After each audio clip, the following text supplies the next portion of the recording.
Hello, my name is Dr. Jason with Carolina Value Pet Care, and today I'd like to talk to you about what we need to do when we first get a puppy. So, first things first, congratulations. I love that you got a new puppy. So much fun bringing that into your home, bringing them into your family. It's a great experience that everybody should have at some point in their life bringing home a puppy. So, you just want to making sure we're doing everything we can to making sure that puppy is as happy and healthy as we can be. So one of the first questions I get is, what age do I need to bring my puppy in? Typically say right about 6 to 8 weeks of age. That's right when they should be weaned off of mom. They don't require milk from mom anymore. They should be eating on their own. This is a really good time that we get them introduced to the veterinary clinic. Let them see how we handle them, make sure we make it a positive experience, bring lots of treats with you, trying to make it as happy as possible so they enjoy coming to the vet. So, right at 6 to 8 weeks of age, they'll come in. We'll probably give them a little deworming medication that they can get some intestinal parasites from their mom. So, we'll do that. And then we'll also start some of their vaccines at this time. And we're probably going to send you home with probably a pill that will help prevent heartworm disease, intestinal parasites, fleas and ticks. All those we can kind of help you get on a plan to making sure we're preventing all of those types of things. So, what actual vaccines does my puppy need when they first come in to see us? So, at that first kind of visit, that's 6 to 8 weeks of age, especially at 8 weeks of age, we know we can give our different vaccines safely. We kind of talk about our core vaccines and non core. Core is something we recommend for all puppies out there. Non core is things that we'll recommend depending on the lifestyle of your pet, and we'll have that conversation with you and figure out what that individual plan should be for the things that your own pet might get exposed to. So, core vaccines, definitely think of one that's called the distemper combo vaccine. So, distemper is one of the viruses we're covering for in there, but there's a couple other in there as well. So, it's distemper, it's adenovirus, parvovirus, parainfluenza virus, all those kind of fit within that distemper vaccine that we give at first. We're going to give that at 6 to 8 weeks of age. We're going to booster it every 3 to 4 weeks, so about once a month until your pet's 16 weeks of age. At 16 weeks of age, we know their immune system is mature enough where that vaccine will actually last a longer amount of time. As they're really young, that vaccine just kind of stimulates their immune system a little bit, but probably isn't enough to keep them protected all year long. So that's what we're doing these boosters for. So that's our core vaccine. Rabies, of course, is a core vaccine required by law for all of our dogs and cats to be vaccinated for rabies. There is no cure for rabies in people or our pets, so it's way easier and safer just to prevent it from occurring than have to worry about what happens if they actually did become exposed to a rabid animal. And we can do that one at 12 weeks of age, so it won't be their first puppy visit. It'll probably when they come back a month later that we'll give them their rabies shot. What are some of our um, other core vaccines that we need to think about? Leptospirosis is a weird bacteria, so it's spread by wildlife. And actually spread through the urine of wildlife, which is kind of weird. But we even think about if your dog never goes outside, we can actually see it in mice and rats. And even like when I worked in New York City, we get some animals that never went outside ever. They just kind of peed on a little pad out on the balcony. And those guys actually came down with leptospirosis. It's a bacterial infection, infects the liver and the kidney, and can even potentially be fatal if left untreated.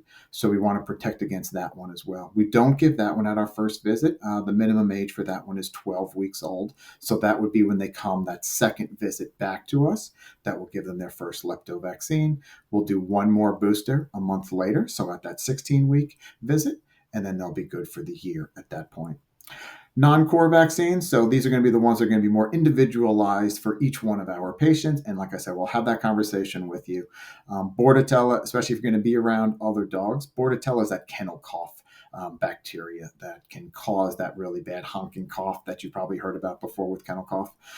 So we can give that one right at that first visit also. The one we typically use is kind of goes right in the mouth or the cheek pouch area. So no needle or anything. So pretty easy to give, which is nice. And that will actually last the entire year to protect them from one of the bacteria that can cause kennel cough. It doesn't prevent against all kennel coughs. There are some different viruses that cause it too, but if they do get kennel cough, it's typically a much milder form as long as they're vaccinated. And it is something that would be required if you're going to doggy daycare or grooming, something like that, boarding your dog. They all typically require that Bordetella or kennel cough one. Other ones you'll see out there, Lyme disease. So Lyme's is transmitted by ticks.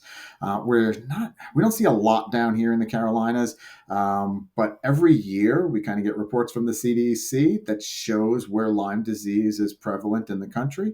And it kind of started in the northeast area of the country, but every year it's getting further and further down the East Coast. So if you are traveling a little bit or you go out towards the mountains and stuff too, and there are a lot of ticks out there, it may be something we would want to vaccinate against. And canine influenza virus is another one that we may recommend depending on your situation. If you are around a lot of other dogs very frequently, we can see some outbreaks different times of the year of this influenza virus that we may want to protect against. So those are our different vaccines. Like I said, we'll just have that discussion with you and come up with a great plan to make sure you're all protected. So once you're vaccinated, I like to wait until they're fully vaccinated before I have them around tons of different animals, especially animals that I don't know their vaccine status. If I don't know other animals in my neighborhood, and if they're not vaccinated, then my pup actually may not be that safe around those pets themselves.